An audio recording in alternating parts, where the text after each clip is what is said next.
Hey,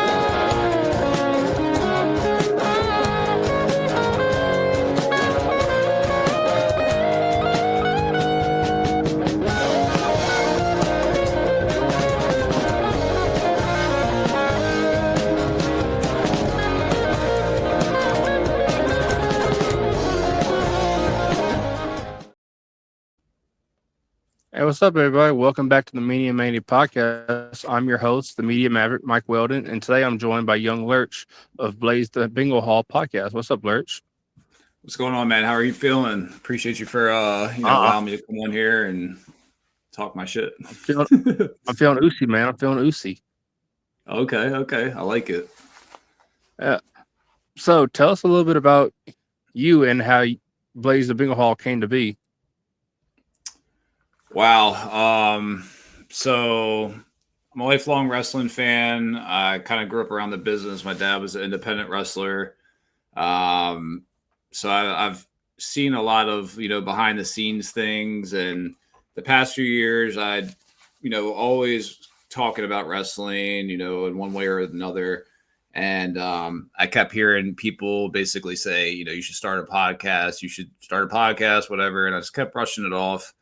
And I said, you know what, screw it, let's do it, And I think I made the leap of faith in April of this year, 2025. Finally, I didn't really know what I was doing. I still don't really know what I'm doing, but I'm just trying to put myself out there and use my skills that I've learned throughout my career and sales and backgrounds as such to kind of find a niche and make connections and work my way into things. Sorry, I went a little long-winded on that. Yeah, I've seen some of the guests you interviewed. There's been a pretty impressive guest list so far, like Black Dahlia, Big Swole, One Man Crew, Ty Awesome. Yeah. It's a pretty good list you've accomplished so far. Yeah, it's been great. I recently had Mickey Knuckles in there as well. She was last year's CZW TOD winner.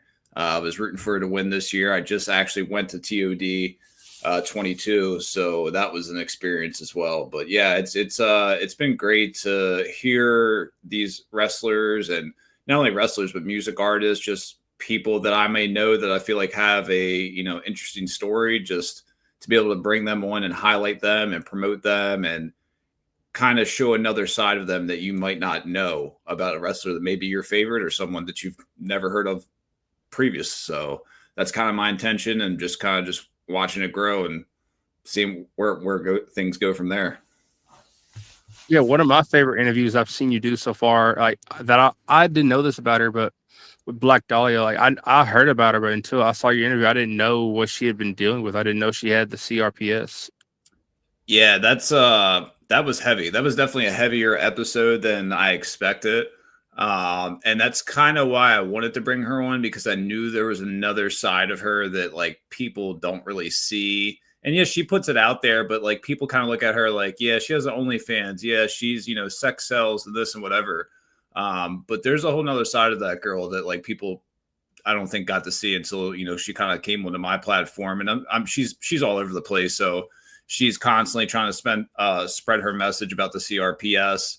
And yeah, I mean, some of the things that she was telling me on that episode it was giving me goosebumps listening to her describe her pain tolerance and her pain level and what it feels like to have that disease. And it's unfortunate for her and anyone that has to deal with it, but she's definitely a catalyst or a chosen one to kind of, spread that message and bring awareness to it. Oh, most definitely. And she's got so many projects she works on at one time. It's crazy. Yeah. I mean, I see her all the time now. She's taking bumps in the ring, and just to say that a gust of wind or a shower could make her feel horrible because of the disease she has, to think oh, she's in there taking bumps. That's, mind blowing.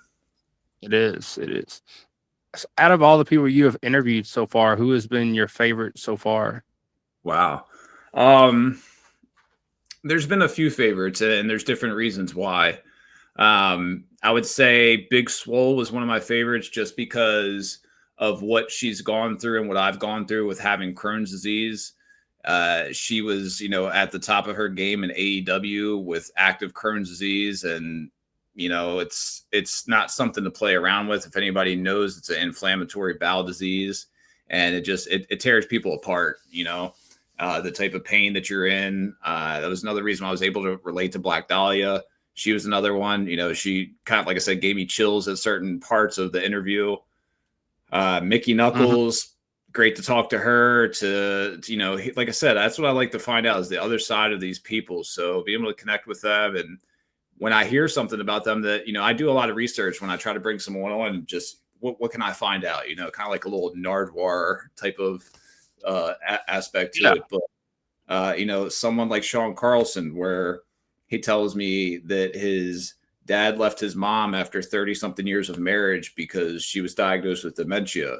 And then he kind of has to step up from there. And it's like, you're not expecting that when you go into some of these interviews. So, or Triple M on episode number 2, which, now I've come, so it feels like so long ago, but, his son was abducted by the biological father, fled to Mexico, and was gone for 2 years. And they just got their son back like maybe a month ago. Like they found him, brought him home. FBI was involved. The White House was involved. So it's crazy to think, like, not to say that I had anything to do with that, but there's a lot of things that have happened since people have came onto my podcast. And I kind of call it the butterfly effect of the bingo hall. So it's interesting to see how things, transpire. So it is. I'm almost pushing episode 30 with my podcast. And I didn't think I'd be where it's at right now. Yeah, congrats, man. It's definitely a grind. Anyone who's never done it before and you just see people put out content, it's you don't really realize how much you put into it, the hours, the time, the editing, the booking the guests, to following through with the guests, to afterwards following up with them if you want to maintain relationships. So there's a lot that goes into it, and it's a eye-opening experience, I guess, when you jump into that world. But it's been nothing but great so far. I've had nothing but great feedback. So I'm looking forward to, like I said, just continuing to grow and continue to make more connections. Oh yeah, and for anyone who doesn't know this, like, me and Lurch, we've known each other before this, like before you were ever doing Blaze the Bingo Hall. Like, you would, yeah, it was called wrestling with cannabis at that point. It was, yeah. And yeah, we didn't get off on the right foot at the start. We were on 2 different paths. Yeah. And that's I've also had this conversation many times too, where it's like a lot of friends or people that I come encounter with, like, don't always see eye to eye sometimes, but a lot of times they're the ones that we wind up having that longevity or a stronger relationship because of that. Because, hey, we may be more upfront with each other than some other people, I guess. Yeah, because at first I was all about wanting engagement, and now I don't care about engagement. I just want I want the realness of it. I want everything real. Build the community, and networking. That's really what it's about. It's like, yeah, you can get caught up in the numbers and, like you said, the engagement, but at the end of the day, as long as you're building a strong foundation or a community of people that are there for the right reasons, that's really what it's all about. It is. And I know you have your background with the medical cannabis industry too. What is that like, working in that industry? It's a corporate, not corporate. Well, at least what I went through was a corporate meat grinder. There are mom and pop aspects to the industry as well. I started in medical cannabis in 2018 in Maryland.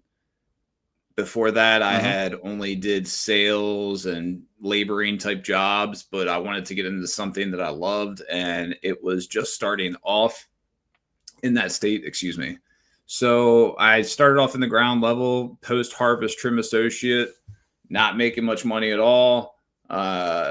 Eventually started doing deliveries, was delivering throughout the whole state of Maryland, anywhere from starting from Western Maryland, going all the way to the Eastern Shore to Southern Maryland, and then back to Western Maryland all in one day. It could be 16 to 18-hour days driving, delivering medical cannabis, collecting cash.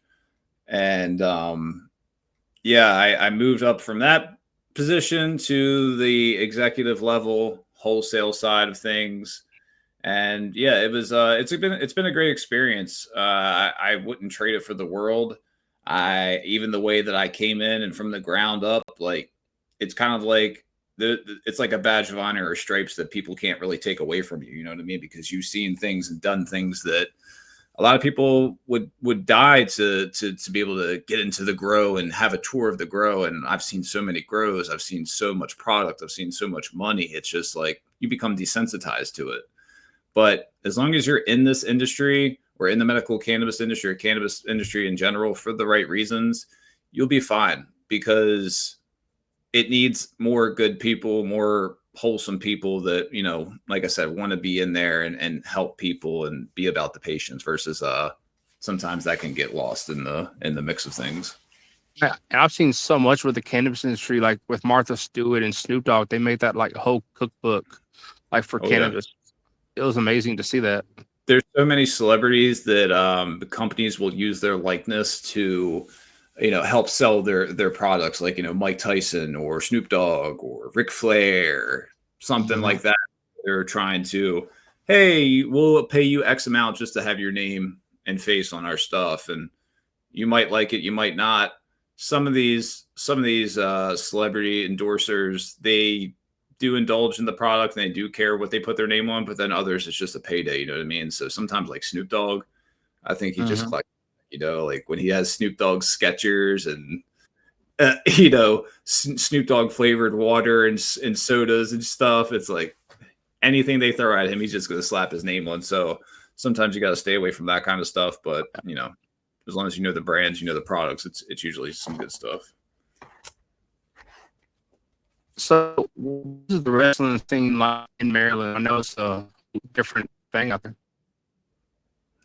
Say that again. You said, what's the wrestling scene like? Yeah.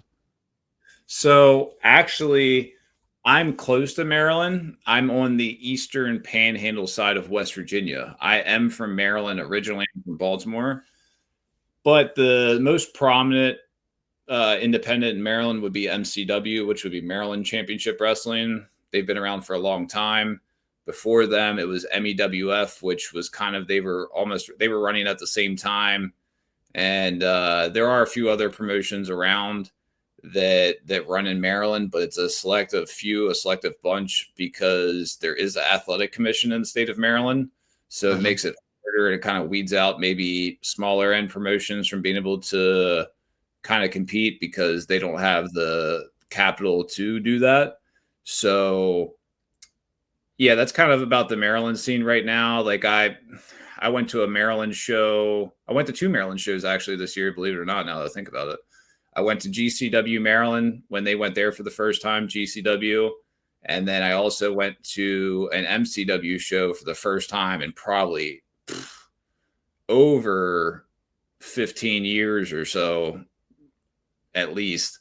It was they were in Dundalk, Maryland, at the flea market, North Point Flea Market, that they used to run at all the time, for the first time in 17 years. So that was a good experience to go back there and see that. But like I said, where I'm at in West Virginia, there's a promotion called WDWA, which is my local promotion that I go to. It's a family-friendly promotion.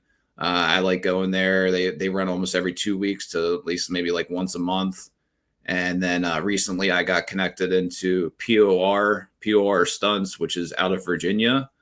Yeah. About an hour or so away from me, maybe 30 minutes, depending on which location they'll be running at. And that's like hardcore death match, craziness, chaos. So that's kind of what I'm into in the scenes local to me. I seen that one reel you shared the other day where they had like that special light tube thing, like just slamming someone's face. Like I just came down and hit on. Like I've never seen some stuff like that. That is some. Oh yeah, that was that Tournament of Death where somebody had hit me up and they're like, it looked like a Saw, like from the Saw movie, like some sort of contraption where that was Schlack. He pulled down the chain and this whole light tube contraption came down and hit Dredd right in the face. Yeah, it was pretty gnarly. The whole day was just like a blur. You know what I mean? Like it was like nothing I've ever experienced in wrestling. And that's, I've been to countless shows. So it was one of those times, man. So are you a big GCW fan supporter? Yes, I am. I've been watching GCW for the past few years. Big supporter. Like I said, finally got to go to my first show this year, and that was at GCW Philly, the same day that AEW Dynasty happened. We went to the early show at GCW, then we caught AEW Dynasty that night. And then again, like I said, I went to GCW Maryland for their first time in Maryland. There's a lot of things about GCW that I feel like they're missing on right now. And I feel like they don't really care. It's just kind of like they know they're sort of top dog, lazy cat on the block of the independents. And it's just like, I don't know. I was having this conversation yesterday with Andy Lawler, who is the one of the founders of Deathmatch Elite online. And I just feel like there's a lot of storylines and payoffs that we should have had already with GCW that we're not getting. And it's leaving me as a fan confused on where the direction or where the vision's heading. But that's just me, purely just talking an opinion and as a fan. I don't know what goes on behind the scenes. You only know what you hear, and I only believe I believe none of what I hear and half of what I see. So, that's just me just purely speculating. But yes, I am a fan of them. Oh, sorry. The follow-up. So it's like the only reason I asked is because the GCW partnership. Well, I don't know if you call it a partnership, but the WWID program that GCW has been doing with WWE. Do you think this leads to possibly WWE putting them under their flag permanently? I don't think so. I think a lot of people overthink that whole situation. They think that there is a legit partnership between GCW and WWE. I don't think that there's anything legally on paper or anything that's actually contractual, but there is some sort of working agreement where, hey, we know each other. Hey, if there's maybe some way somehow that we could do something, let's do it. And of course, like you said, the WWID was, I guess, maybe the first inclination that something might be happening. But then again, like I said, things don't really follow through with storylines and where we're going and what the vision is. Because in my opinion, if you put someone like Atticus in the WWID tournament that they had, and you built this whole thing up where he had his own trailers, he had his own promos, his own bracket, whatever, and then he loses, where do we go with that? And then now Effie's been carrying the title for how long now? And in my opinion, it should be Atticus that should be holding the belt right now. But yeah, Effie's kind of built his own brand off of GCW.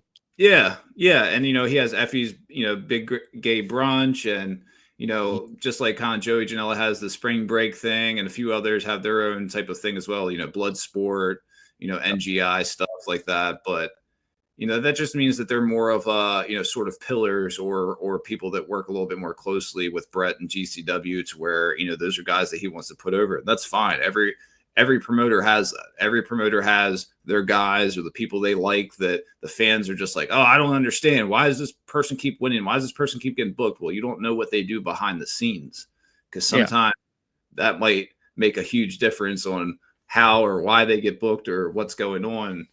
You can call it nepotism, favoritism, whatever you want to call it. But, sometimes it's just business. Is what it is, and that's why there's multiple promotions. You see some wrestlers, float around throughout the scene. You see some wrestlers that only stick to certain promotions.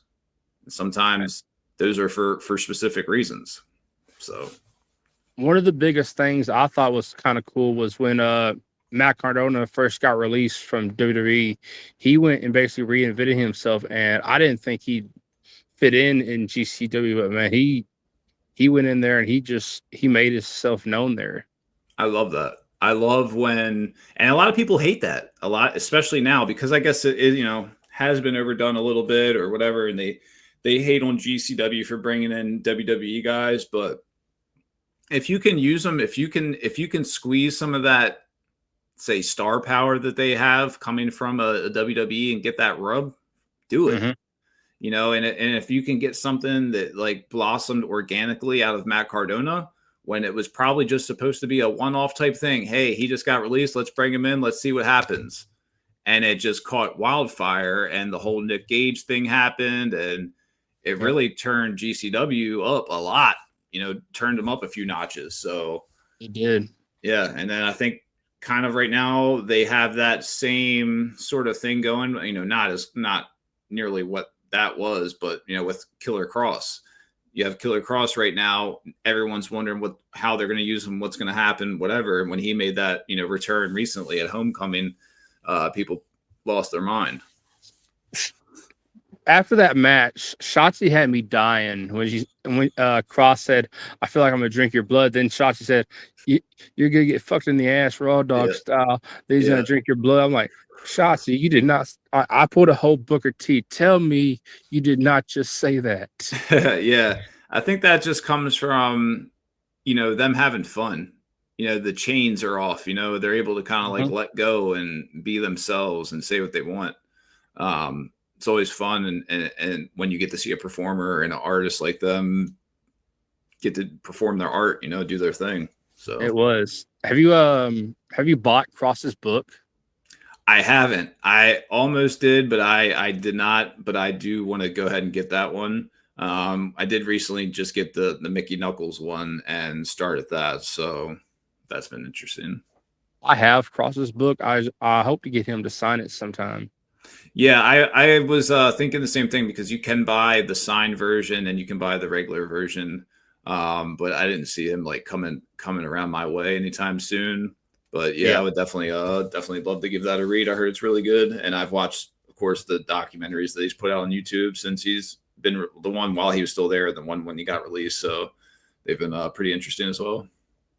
So, how did you come up with the name Young Lurch? Did it just come like you just thought of it, or?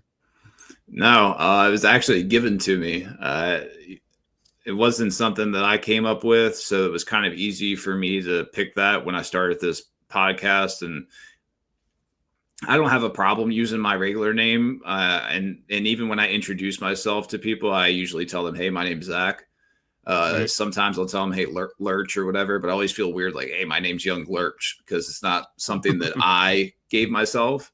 It was actually given to me by a friend of mine. His name's Ruthless Rob. He is it's called horrorcore is the type of genre, but he is a rapper, in kind of like the Juggalo type of scene, underground rap. And yeah, man, he was just like, when I first met him, you know, I'm 6'6", so just to add that to the mix, he's like, "Man, you're big," and, you know, and I was like maybe like 20 when I met him. I don't even know, somewhere around there, right? He's just like, "Yeah, you're like Lurch, you know." And then I'm young. He's like, "Young Lurch, this is Young Lurch," and that was it, and it stuck, and I didn't mind it, because, you know, I don't give a shit, whatever, nothing. I don't get offended by anything, and that was like right when not Facebook, Instagram was starting. So as soon as Instagram was starting, I was like, well, what's my username going to be? Young Lurch. So I went with that, and I've just been Young Lurch ever since, for like social media and stuff like that. And yeah, and like I said, when I started this, I was like, screw it, I'll be Young Lurch, and that'll kind of separate me from the Blaze the Bingo Hall. But it's also funny now, because talking to my wife, like, a lot of people think my name's Blaze. I'll get it all the time. Hey Blaze, which I don't mind. Like, that's cool too. Like, as long as somebody remembers me somehow, some way, like, that's all that matters, you know? Dude, like, your whole story reminds me of I don't know if you remember him or not. He used to do a lot of the WWE gameplay called Dink Ops. I don't know if you remember him or not. No. Was he a YouTuber? Yeah, he was a YouTuber, but now he's a wrestler. He's actually a wrestler now, and his created character in the WWE universe was called Chris Danger, and he basically brought his character to life. That's what his the name he uses now when he's wrestling. No, really, I had no idea. No, I haven't heard of him. So yeah, it's just your story reminds me of him, like how like you were named after a TV show character, and now it's stuck to you as a stage name. Yeah. Yeah, people think it's like a bad thing or something, like, oh, like why that? Like why lurch? Or like think that it's like, I don't know, like I like it. I don't care. Like it is what it is. Exactly. And Yeah. you're talking about horror core. Mhm. I know you had that episode with One Man Crew, and just Yep. hearing his stuff about dealing with ICP and all that was, I didn't know a lot about that. Yeah, so that was one of my big reasons why I had reached out to him, because I had seen the beef that he was having with Violent J from ICP and within the Juggalo community. So I was like, hey, let's give this guy another outlet if he'd be willing to come on. I was still very, very new at that time. And he said, yeah, no problem. So when I did my research and deep dived on him, I got to find out more about his wrestling career and how he's been wrestling for 25 years. He's wrestled in Japan, he's wrestled in Korea, so he wasn't just like some just local indie jabroni or something like that. And when I Yeah. brought all that up in the bingo hall, a lot of people in the deathmatch community did not like it and kind of were very upset. And, were saying things like he was pay to play and he, wasn't sponsored and was this and that, whatever. And a lot of it was just unnecessary hate, because you can look it all up, cage match, whatever. You can see he was, where he went, who he's wrestled. I mean, he has an illustrious list of names, and now he's starting to make his name in the US scene and get himself over. He's working with Seven, and yeah, I mean, he just had a match with Masada, just had a match with Tim Strange while Tim Strange was over here in the States. So yeah, One Man Crew is coming through, and you got to watch what you say, because he might show up. Oh yeah. That'd be someone I would love to have on mine if I can ever. I've reached out to him, but I just never follow through with it. Okay. Yeah, gotta follow through with him, man. That's big, especially in this game, in this realm. You gotta have that follow through, because some of these people are so busy, and it isn't even anything personal. Sometimes they just get caught up in whatever they're doing, and you gotta just stay on top of them. Gotta be like a little ankle biter sometimes. Hey, that's been my problem. I've been just lining up so many guests. I'm reaching out to multiple people, setting up dates. Yeah, that's all it is, man. You got to keep a book of business, keep a calendar, keep a schedule, and just try to keep everything in line. I mean, even me today, I completely mixed our times up. I was like, oh, 1 o'clock, I'm here. You're like, oh, you're early. I'm like, what time are we doing? You're like, oh, 3 your time. I was like, oh man, but that's just because I'm just constantly, I got so much going on the run. And it's like just trying to keep everything straight. So sometimes those things happen, but yeah, as long as you can try to keep yourself in line for the most part, you should Yeah, be good. because I know you got kids and you got a life outside Yeah. the podcasting world. And Hectic. yeah. So I kind of figured the name Blaze the Bingo Hall. I get where the Bingo Hall came from, but to the people who don't know why, do you want to explain it to them? Absolutely. So, like I said earlier, wrestling with cannabis was my name before, and that's just me trying to combine the worlds together of my cannabis background of 6 years of medical cannabis, and professional wrestling, what I've seen, my expertise, my insights with it. And I thought that was kind of like only keeping me at a certain level, because I guess the name cannabis was probably getting flagged or shadow banned. So I was trying to think of something catchy to kind of still replicate those two Yeah. backgrounds or names or whatever. So Mm-hmm. Blaze, of course, Blaze, you're smoking whatever. And then Bingo Hall, which usually is like a negative connotation towards wrestling and wrestlers and venues, like, oh, you just wrestle in a bingo hall, like you're not shit, like you've never been to the big time. So it's always like a negative thing. So I was like, let's kind of use that, but try to turn it into a positive thing where, hey, Blaze the Bingo Hall, where I'm combining wrestling with cannabis, so to say, but just in a more underlying sort of name that's catchy, and everyone seems to like it. And yeah, I like it, and we're going with it. I've seen more indie talent I'll get over from the so-called bingo halls than I have some of these big time people. Yeah. Like, Yeah, I think that comes from the heart and the grind, and they're hungry, So sometimes when you have everything readily available to you, and all the resources, you kind of get complacent. And these guys that are coming up on the scene that are wanting to get to that next level, they're going to do whatever it takes.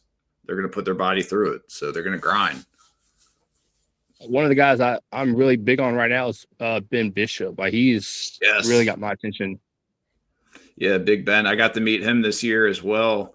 He's definitely a big dude. Like I said, I'm 6'6", and he's a little bit taller than me. So it's like you don't get those many. You know, for me, I don't get those interactions much where I have somebody else I got to look up to. But yeah, he's got it all, man. I mean, he's big, he's funny, he's smart, he knows how to promote himself, he knows how to get over. I think it's a shame that he hasn't been signed by somebody. I know he recently just had a WWE tryout, but back at SummerSlam. I don't, you know, if say they don't have room for him, I don't see why he isn't signed by a TNA or AEW or, you know, even to be someone in GCW, you know, more sort of bookings, or if he's into that sort of deathmatch style, if he, you know, another side of Ben Bishop, who knows? Maybe I'm just putting that out into the ether, but I've met Ben, and dude, he was just like having like I thought I was tall. I'm 6 foot. I thought I was tall because they were like, he's a big boy. He is. Another big boy is Tim Strange. When I got to meet him this past weekend, he's probably 6'5", 6'6", and but he's big. He's big boy. So he's meat. You can't and to borrow from the real one, Enzo, and you can't teach that. Yeah. Shout out to Enzo. Yeah. So, how long have you been a wrestling fan? Like, what era got you into wrestling? I mean, I don't really remember my earliest memories besides just it was always there, you know. It was something that was always on TV. Earliest memories for me is, you know, I'm a 90s baby, so I'm born in 92. So coming up early 90s, it's like, you know, Bret Hart, Stone Cold, Shawn Michaels, Razor Ramon, Diesel, Goldust, Rock, Amin Johnson, Farouk, Nation of Domination, like all these guys in WWF, the WCW. You know, we had Hollywood Hogan, you know, NWO, yeah, you know, throw it up, baby. And you know, and I remember being able to switch back and forth using the previous channel button between when WCW would go on commercial to when WWF would be on commercial, and you just go back and forth, hit it back and forth, and you try to just keep it up whatever you could on a Monday night. And sometimes you had to watch one a little bit longer because it's a little bit more entertaining than the other one. People don't understand those kinds of things now with having DVR and streaming services when you can just go watch things whenever you want. It was like you had one shot to pick what you wanted back then. And you either caught it later on, or if you were recording it, maybe because there was tape trading, stuff like that. But I was a little bit too young to be able to tape trade. So it was just kind of like I caught it on TV and pay-per-views and stuff. And yeah, I you know, was into ECW too. I could catch what I could of that. So yeah, man, I think that the era that I grew up in was probably one of the best. And you know, everybody will say otherwise, especially if they're from an older generation, or I don't really see many of the new generation saying that, but you know. Yeah. What do you think about the WWE having all their streaming rights everywhere, like on ESPN, Peacock, Netflix? Hell, they're even on Hulu and Tubi now. So the TKO model, I think, is really starting to show its true colors right now. If you look at what happened to UFC when TKO took over, they completely changed the product, whether that was for the good or bad. Some will say it was for the good, especially financially and business-wise, because numbers don't lie. But there's a flip side of that where the fans and the hardcore people, I feel like, suffer. And to me, like, I've lost a lot of interest in UFC over the past few years, just because maybe it's a different formula. Maybe the homegrown organic feeling of watching these stars and wanting to watch them do their thing just isn't there anymore. It's just like it's just like they're just trying to cash grab you all the time. And I feel like now that's really starting to bleed over into wrestling, and especially WWE, because now WWE is under the TKO umbrella. Call it what you want. You know, they just announced Saudi Arabia WrestleMania for 2027, I believe. And everybody's faces that were standing there just had a blank. I don't want to be here. Yeah. And, you can call it what you want, but there's a reason for that. And I've seen so many people saying sell out, this, that, whatever. But there's definitely the live chat had me just dying. Yeah, there's definitely a blood money type of esque feel for something like that, where it's like, again, the TKO model, where they're just looking for the biggest payday from whoever. And the thing is, the fans are going to suffer from that. There's a lot of things that, people will say what they want about Vince McMahon, but Vince McMahon would not have allowed, like the sponsors in the ring, sponsors on the weapons, little things like that, now the normal family is being outpriced to go to a show. A family of four can't afford to go to a show and pay for parking and pay for food and everything else that comes with it. It's like you're outpricing the real fans, and you'll be left with people who aren't real wrestling fans at the end of the day, and then the product will be horrible. But that just, I think Brutal Bob Evans, if you're familiar with him, just basically made a post the other day saying they just gave you guys the formula. They just gave you the ticket for what to do and how to counter react or counter, product what's going on with WWE. So if they're driving away the modern family and the fans that are dedicated, then that means that you guys got to invest your dollar into your local indies. Go to your local indies, support your local promotions, because they're the ones that are going to give you that feel of, fulfillment and rewarding and being able to connect with these people versus that give me your money from WWE now. So I don't know. I haven't been paying much attention to WWE since WrestleMania, to be honest with you. There's this new local promotion here in Nashville, and they've got my undivided attention on the indie scene. I don't know if you. It's called their name? Pro Wrestling Symphony. Okay, I'm not familiar with them. They have a live band play during the show, which is you don't see very much often. That's dope. Yeah, I like that. I like different things like that where you're able to incorporate something that you may not have seen at a wrestling show per se. Have you got to catch any ICW shows there, the In Chains Wrestling? I have. Nice. How was that? It's awesome. Dude, I try to go to as many indie shows as I can because they're always more awesome to go to. Yeah.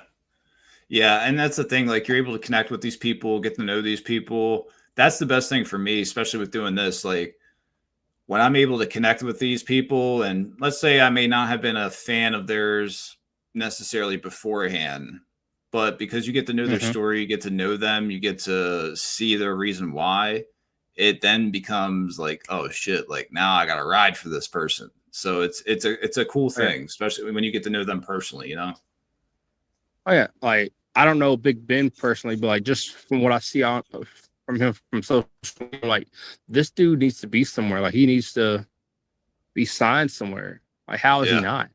I agree with you.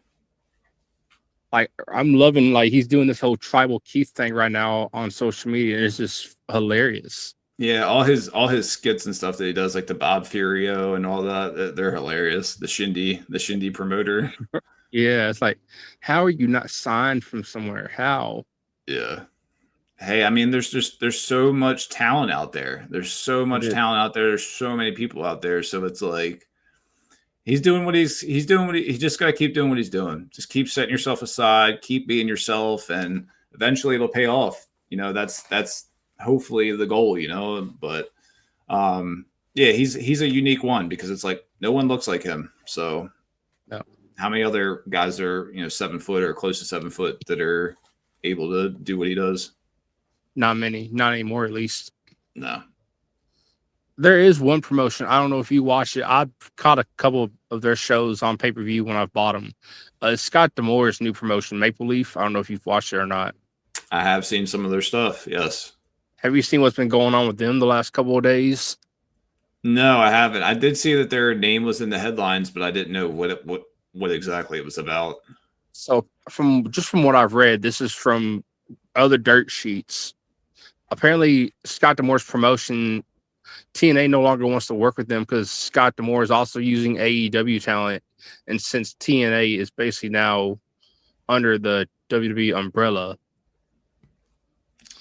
Yeah, that's how those sort of things go sometimes. It's unfortunate because again, fans suffer from those types of things, but it's business, and hey, you gotta protect your business.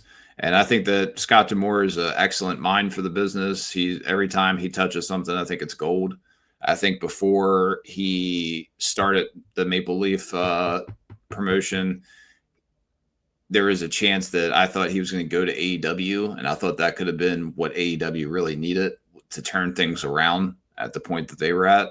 But I don't think Tony Khan wants to give anybody else the ball.